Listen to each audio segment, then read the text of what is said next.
ప్రభునందు ప్రియ దేవుని పిల్లలారా, మనం చదువుకున్న లేఖన భాగం 1 కొరింథీ పత్రిక 11వ అధ్యాయం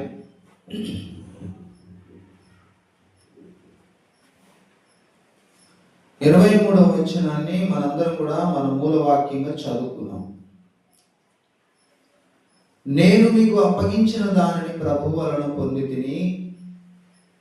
ప్రభువైన యేసు తాను అప్పగింపబడిన రాత్రి ఒక రొట్టెను ఎత్తుకొని కృతజ్ఞతాస్తుతులు చెల్లించి దాన్ని విరిచి, ఇది మీ కొరకైన నా శరీరము, నన్ను జ్ఞాపకం చేసుకొనుటకై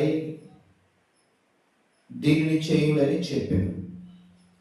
మనందరం కూడా 1 కొరింథీ పత్రిక 11వ అధ్యాయం 23, 24 వచనాలు చదువుకున్నాం. చదివిన ఈ లేఖన భాగంలో మనందరం కూడా చూసినట్లయితే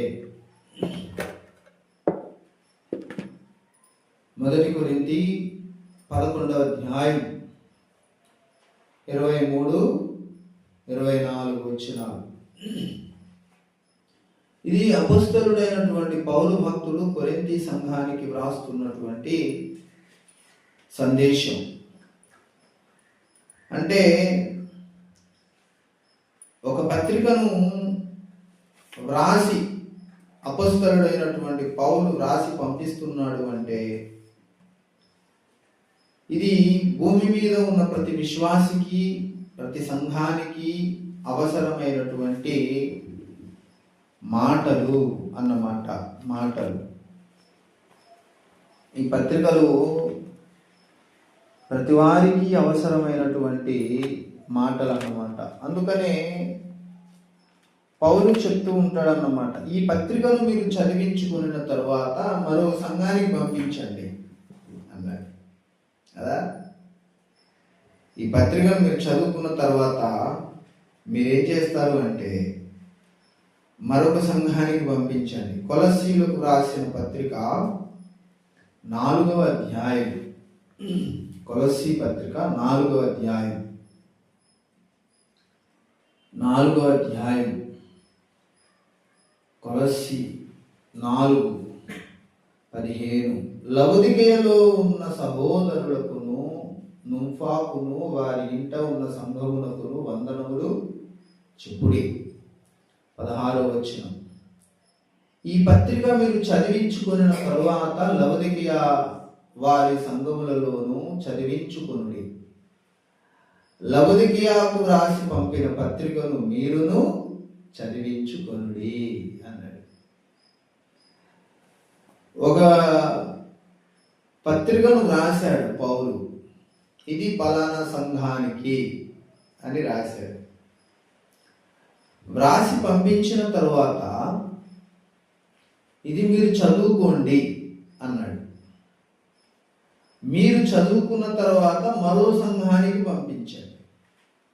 వాళ్ళు చదువుకున్న తర్వాత మరో సంఘానికి పంపించండి అని ఎక్కడ చెప్పాడు? కొలస్సీ పత్రిక 4వ అధ్యాయము 15, 16 వచనాలలో 16 వచనంలో చెప్పాడు అన్నమాట.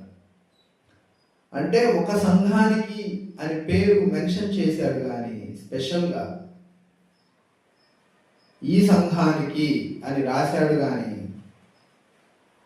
వాస్తవముగా అందులో ఉన్నటువంటి మెసేజ్ ఏదైతే ఉన్నదో, సందేశం ఏదైతే ఉన్నదో, ఆ సందేశం భూమి మీద ఉన్న ప్రతి సంఘానికి, ప్రతి విశ్వాసికి అవసరమైన సందేశం అన్నమాట. అట్లాగే మనం చదువుకున్న మూలవాక్యం ఏంటి? 1 కొరింథీ పత్రిక 11వ అధ్యాయం కదా, 23, 24 వచనాలు. అక్కడ పౌలు ఏం చెప్తున్నాడంటే, నేను మీకు అప్పగించిన దానిని ప్రభువు వలన పొందింది. ప్రభువైన యేసు తాను అప్పగింపబడిన రాత్రి ఒక రొట్టెను ఎత్తుకొని దానికోసం కృతజ్ఞతాస్తుతులు చెల్లించి దాన్ని విరిచి తన శిష్యులకు ఇచ్చి, ఇది తీసుకొని తినండి, ఇది నా శరీరం అని చెప్పాడు. వారు ఆ శరీరం తిన్న తర్వాత ఆయన ఒక ద్రాక్ష పాత్రను కూడా ఎత్తుకొని ద్రాక్షరసం నిమిత్తం కూడా ఆయన కృతజ్ఞతాస్తుతులు చెల్లించి తన శిష్యులకు ఇచ్చి, ఇది తీసుకొని త్రాగండి, ఇది నా రక్తము అని చెప్పాడు. యేసు ప్రభు వారే ఒక రొట్టెని ఎత్తి పట్టుకున్నాడు. ఆ రొట్టెని యేసు ప్రభు వారే విరిచారు. దానికోసం ఆయన కృతజ్ఞతాస్తుతులు చెల్లించారు. రొట్టె ఒక్కటే. అట్లాగే నా శరీరమును తిని నా రక్తము త్రాగువాడే నిత్య జీవము గలవాడు అన్నాడు. ఆయన శరీరాన్ని మనం తినాలి, త్రాగాలి.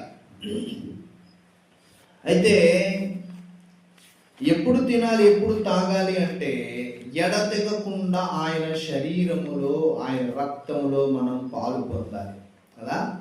అపొస్తలుల కార్యాల గ్రంథము 2వ అధ్యాయము 42వ వచనం కదా. వీరు అపొస్తలుల బోధయందును, సహవాసమందును, రొట్టె విరుచుటయందును, ప్రార్థన చేయుటయందును ఎడతెగక ఉండిరి. వీరు అంటే క్రొత్త నిబంధన సంఘానికి ఒక కట్టడ నియమించారు, కొన్ని పద్ధతులు నియమించారు. అదేంటంటే అపొస్తలుల బోధలో కొనసాగాలి, అపొస్తలుల సహవాసములో కొనసాగాలి, రొట్టె విరిచే పరిచర్యలో కొనసాగాలి, ప్రార్థన చేసే పరిచర్యలో కొనసాగాలి. ఈ 4 ముఖ్యమైన మూలరాళ్ళు అన్నమాట, 4 పునాది రాళ్ళు. ఒకటి చెప్పండి, ఏంటి? అపొస్తలుల బోధ. రెండవది ఏంటి? సహవాసము. మూడవది ఏంటి? రొట్టె విరుచుట. నాలుగవది ఏంటి? ప్రార్థన చేయడం. ఈ 4 విషయాలలో ఎడతెగకుండా చేయాలి. ఈ 4 విషయాలలో ఎడతెగకుండా మనం వీటిని చేయాలి. ఈ 4 విషయాలు. వాటిలో ఒక విషయం ఏంటంటే, ఎడతెగకుండా మనం చేయవలసిన విషయాలలో ఒక విషయం ఏంటంటే రొట్టె విరుచుట అనేది. రొట్టె విరుచుట అనే పరిచర్యను మనం ఎడతెగకుండా చేయాలి. రొట్టె విరుచుట అనే పరిచర్యను మనం ఎడతెగకుండా చేయాలి. ఎడతెగకుండా చేయుట అంటే అర్థం ఏంటంటే, ప్రతి ఆదివారము మనం ఎడతెగకుండా ప్రభు శరీరములో, ప్రభు రక్తములో మనము పాలు పొందాలి. సంవత్సరానికి ఒకసారి పాలు పొందడం కాదు, 6 నెలలకు ఒకసారి పాలు పొందడం కాదు, నెలకు ఒకసారి పాలు పొందడం కాదు, వారం ప్రతి ఆదివారము కూడా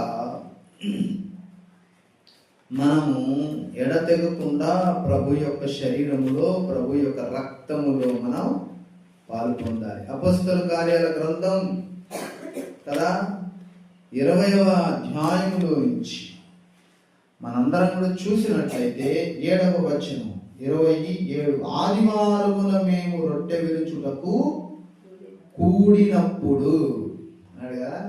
ఆదివారమున మేము రొట్టె విరుచుటకు కూడినప్పుడు. ఆదివారం ఎందుకు కూడుకున్నారయ్యా అంటే, ఒక సహవాసం కోసం కూడుకున్నారా, లేకపోతే ఏదైనా ప్రార్థన కూటం పెట్టుకుందామని కూడుకున్నారా? ఏం కారణం కోసం కూడుకున్నారు? ఆదివారం వచ్చింది కాబట్టి కూడుకున్నారా? కాదు, రొట్టె విరవడానికి మేము ఆదివారం కూడుకున్నాము అన్నాడు. ఆదివారమున ప్రతి ఆదివారం మనం రొట్టె విరవడానికి కూడుకోవాలి. ఎడతెగకుండా ప్రభు అయిన యేసయ్య శరీరంలో, యేసయ్య రక్తములో మనం పాలు పొందాలి. ఈ విషయాలు మనకు స్పష్టంగా అర్థం కావాలి అంటే, మన ఆత్మీయ తండ్రి ఓఫిరయ్య గారి ద్వారా దేవుడు రచింపజేసినటువంటి గ్రంథం ప్రభురాత్రి భోజన రహస్యం అనే పుస్తకం చదివితే మనకు ఇంకా సంపూర్ణంగా దేవుని వాక్యం మనకు అర్థమవుతుంది. అయితే అలా పాలు పొందే ప్రతి ఒక్కరు కూడా ఇక 1-2 మాటలు చెప్పి మనం ప్రభు శరీరంలో ప్రభు రక్తంలో పలికి వెళ్ళిపోదాం కదా. 1 కొరింథీ 11వ అధ్యాయం మనం ఏం చదువుకున్నాం? 23-24 వచనాలు చదువుకున్నాం కదా. అది చూడండి. నేను మీకు అప్పగించిన దానిని ప్రభు వలన పొందితిని. ప్రభు అయిన యేసు తాను అప్పగింపబడిన రాత్రి ఒక రొట్టెను ఎత్తుకొని కృతజ్ఞతాస్తుతులు చెల్లించి దాన్ని విరిచి, ఇది మీ కొరకైన నా శరీరము, నన్ను జ్ఞాపకం చేసుకొనుటకై దీన్ని చేయుడని చెప్పాను.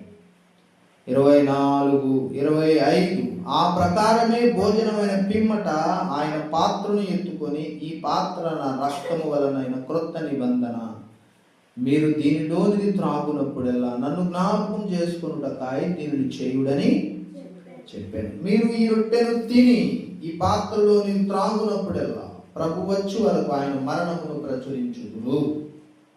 27 కాబట్టి ఎవడు అయోగ్యముగా ప్రభు యొక్క రొట్టెను తినును లేక ఆయన పాత్రలోని త్రాగును, వాడు ప్రభు యొక్క శరీరమును గూర్చియు రక్తమును గూర్చియు అపరాధి అగును. కాబట్టి ప్రతి మనుష్యుడు తన్ను తాను పరీక్షించుకొనవలెను. అలాగు చేసి ఆ రొట్టెను తిని ఆ పాత్రలోనిది త్రాగవలెను. ప్రభు శరీరం అని వివేచింపక తిని త్రాగువాడు తనకు శిక్షావిధి కలుగుటకే తిని త్రాగుచున్నాడు. యోగ్యముగా మనం ప్రభు యొక్క శరీరములో ప్రభు యొక్క రక్తములో పాలు పొందాలి అన్నాడు కదా. 27 కాబట్టి ఎవడు అయోగ్యముగా ప్రభు యొక్క రొట్టెను తినునో లేక ఆయన పాత్రలోనిది త్రాగును అన్నాడు. ప్రభు యొక్క శరీరాన్ని, ప్రభు యొక్క రక్తాన్ని మనం యోగ్యముగా పాలు పొందాలి. అయోగ్యముగా పాలు పొందకూడదు. యోగ్యముగా పాలు పొందడం అంటే ఏమిటి, అయోగ్యముగా పాలు పొందడం అంటే ఏమిటో ఇక్కడ చెప్పాడు. ఏంటి? ప్రభువు శరీరమని వివేచింపక తిని త్రాగువాడు అన్నాడు. 29 కదా. ప్రభువు శరీరమని వివేచింపక తిని త్రాగువాడు తనకు శిక్షావిధి కలుగుటకే తిని త్రాగుచున్నాడు. అరే, మనం పట్టుకున్నది సాక్షాత్ యేసయ్య శరీరం, మనం పట్టుకున్నది సాక్షాత్తు యేసయ్య రక్తం అని వివేచన అనే గ్రహింపు లేకుండా తిని త్రాగేవాడు ఏం చేస్తున్నాడు అంటే అయోగ్యముగా పాలు పొందుతున్నాడు. అయోగ్యముగా పాలు పొందుతున్నాడు. ఇలా పాలు పొందడం వాడికి చాలా ప్రమాదానికి దారి తీస్తుంది, ఆమెకు చాలా ప్రమాదానికి దారి తీస్తుంది. మన చేతుల్లో పట్టుకున్నది ప్రభు శరీరం అని మనం గ్రహించాలి. మన చేతుల్లో పట్టుకున్న ద్రాక్ష రసం ఇది యేసయ్య రక్తం అని మనం దాన్ని గ్రహించాలి. గోధుమ పిండి తీసుకొని ఎవరో ఒక స్త్రీ లేదా ఒక పురుషుడు దాన్ని పిండి పిసికి రొట్టె చేసి ఆ రొట్టెను పెనం మీద పెట్టి కాల్చి తీసుకొచ్చి ఇక్కడ పెడితే అది యేసయ్య శరీరం ఎలా మారుతుంది? ఎవరో ద్రాక్షలు తీసుకొచ్చి ఆ ద్రాక్షాలను పిసికి ద్రాక్షరసాన్ని తయారు చేసి ఇక్కడ పెడితే అది యేసయ్య రక్తంగా ఎలా మారుతుంది అంటే ఏమో తెలియదు. మనం ప్రార్థన చేస్తున్నాం, ప్రార్థన చేయగానే ఆ రొట్టె యేసయ్య శరీరంగా మారిపోతుంది. మనం ప్రార్థన చేయగానే ఆ ద్రాక్షరసం యేసయ్య రక్తంగా మారిపోతుంది. మనం రొట్టె ముక్క తీసుకున్నాం, ఆ రొట్టెను తీసుకొని దాన్ని మనం ఇట్లా యేసయ్యానికి స్తోత్రం అని మనం తీసుకొని మింగగానే అదేమవుతుందంటే యేసయ్య శరీరంగా లోపల జీర్ణం అయిపోతుంది. మనం ట్యాబ్లెట్ వేసుకుంటాం, కాలు నొప్పికి, చేయి నొప్పికి, తల నొప్పికి, గుండె నొప్పికి, ప్రతి బలహీనతకు ట్యాబ్లెట్ వేసుకుంటాం. వేసుకోగానే ఈ ట్యాబ్లెట్ ఆ నొప్పిని ఎలా మారుస్తుంది, ఎలా తీసేస్తుంది అంటే మనకు తెలియదు. అంత సైన్స్ మనకు తెలియదు, కానీ అది లోపలికి వెళ్ళి పనిచేస్తుందన్న సంగతి మనకు తెలుసు. అట్లాగే ఈ రొట్టె యేసయ్య శరీరం ఎలా మారుతుందో మనకు తెలియదు, కానీ దేవుడైతే మార్చగలిగిన శక్తి సామర్థ్యము కలిగిన వాడు. ఏదైనా తోటలో దేవుడు మట్టిని మాంసపు ముద్దగా మార్చేశాడు కదా. కానా ఊరిలో జరిగిన వివాహ విందులో నీళ్లని యేసయ్య ద్రాక్షరసంగా మార్చేశారు. అలాగే ఈ రొట్టెను యేసయ్య మనం మింగగానే అక్షయమైన తన శరీరముగా ఆయన మార్చగలడు. కాబట్టి ప్రియ దేవుని పిల్లలారా, ఈరోజు మనందరం ప్రభు శరీరం ప్రభు రక్తంలో పాల్పొందడానికి కూడుకున్నాం. ఇది యేసయ్య శరీరంగా ఎలా మారుతుంది, యేసయ్య రక్తంగా ఎలా మారుతుంది అనే సందేహం మనకు ఉండకూడదు. యేసయ్యనే చెప్పాడు, ఇది నా శరీరం. యేసయ్యనే చెప్పాడు, ఇది నా రక్తం. దైవజనుడు దాన్ని ఎత్తుకొని పైకెత్తి, యేసయ్యా ఈ రొట్టెను నీ శరీరముగా ప్రతిష్ఠిస్తున్నాం, యేసయ్యా ఈ ద్రాక్షరసము నీ రక్తముగా ప్రతిష్ఠిస్తున్నాం అని అంటాం అనుకోండి. అనగానే వెంటనే దేవుని శక్తి దాని లోపలికి వచ్చి ఆ రొట్టెని యేసయ్య శరీరంగా మార్చేస్తున్నారు. హల్లెలూయా. ఒకసారి దేవుని స్తోత్రం చెప్పండి. హల్లెలూయా. Very good. మీ అందరి అటెన్షన్, ఐఎమ్ వెరీ హ్యాపీ. మీ అందరిని చూస్తుంటే దేవుని సన్నిధిలో మీ ప్రసన్నత, దేవుని సన్నిధికి వచ్చామనే ఆనందం, మీ ముఖంలో ఒక సంతోషం. తొందరగా మనం ముగించాల్సిన అవసరం కూడా లేదు. ఎందుకంటే బయటికి వెళ్ళిపోయి నేను తొందరగా నాకు పని ఉంది అనేవాళ్ళు ఇక్కడ ఎవ్వరు లేరు. కాబట్టి మనమే కాబట్టి ఇంకా మనం 1-2 గంటలు ప్రార్థన మనం ముందుకు తీసుకెళ్ళినా తప్పులేదు. టెన్షన్ పడే తొందరగా ముగించాలి అనే టెన్షన్ ఎవరికి లేదు. కాబట్టి మనం ఇంకొంచెం సేపు పొడిగించినా తప్పులేదు. ఇంకో విషయం ఏంటంటే, చాలా విస్తారమైన పనుల చేత మన సహోదరులు ఉన్నారు. వాళ్ళని మనం ఎక్కువ ప్రెషర్ చేయడం కూడా మంచిది కాదు. శుభకార్యం, గొప్ప కార్యం వాళ్ళు కోరుకున్నారు కాబట్టి మన చేతనైనంత సహాయం, ప్రార్థన సహాయం, వ్యక్తిగత సహాయం మనం చేయాలి. వాళ్ళను మనం ఎక్కువ ప్రెషర్ కూడా చేయకూడదు. కాబట్టి ఇలా 27 ఏమన్నాడు, కాబట్టి ఎవడు అయోగ్యముగా ప్రభు యొక్క రొట్టెను తినను లేక ఆయన పాత్రలోనిది త్రాగును వాడు ప్రభు యొక్క శరీరమును గూర్చి రక్తమును గూర్చి అపరాధి. అయోగ్యముగా మనం పాలు పొందకూడదు, యోగ్యముగా మనం పాలు పొందాలి. యోగ్యముగా పాలు పొందడం అంటే ఏంటి? వివేచించి తిని త్రాగాలి. 28లో అన్నాడు, ప్రతి మనుష్యుడు తన్ను తాను పరీక్షించుకునవలెను, అలాగూ చేసి ఆ రొట్టెను తిని ఆ పాత్రలోనిది త్రాగాలి. ప్రతి మనుష్యుడు తన్ను తాను పరీక్షించుకోవాలి. నేను ఎట్లా ఉన్నాను, నా ప్రవర్తన ఎలా ఉన్నది, నా ఆత్మీయ జీవితం ఎలా ఉన్నది, గడిచిన వారము ఎలా ఉన్నది అని మనలను మనం పరీక్షించుకోవాలన్నమాట. అలా పరీక్షించుకొని మనం యోగ్యంగా ప్రభు శరీరంలో పాల్గొందాం. ప్రభువు మనకు అలాంటి సహాయం చేయగాక. అందరం కూడా తలలు వంచి ప్రార్థన చేస్తున్నాం. ప్రార్థన. యేసయ్యా నీకు వందనాలు,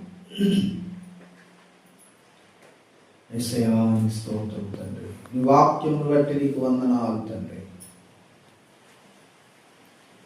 యేసయ్యా నీకు స్తోత్రం తండ్రి. నీ వాక్య సందేశమును బట్టి నీకు వందనాలు ప్రభువా, నీకు వందనాలు. యేసయ్యా మేము ఇంకా ఒక 5-10 నిమిషాల్లో నీ శరీరం ముందుకు వెళ్ళబోతూ ఉన్నాం తండ్రి.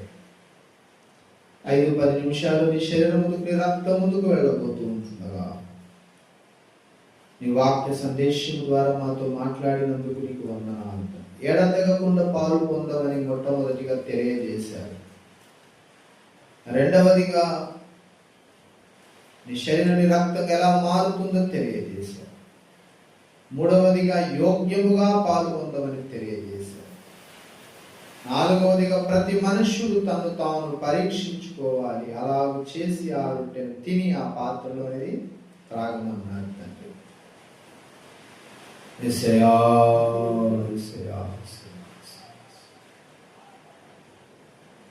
తండ్రి తండ్రి తండ్రి యేసయ్యా, అలాగే మనల్ని మనం పరీక్షించుకున్నాం. దైవజనులైన నేను కూడా కొద్ది సమయం పరీక్ష చేసుకుంటాను కాబట్టి నేను కూడా మాట్లాడను, మౌనము దాల్చుకున్నాను. మనందరం కూడా సమయాన్ని సద్వినియోగం చేస్తాం.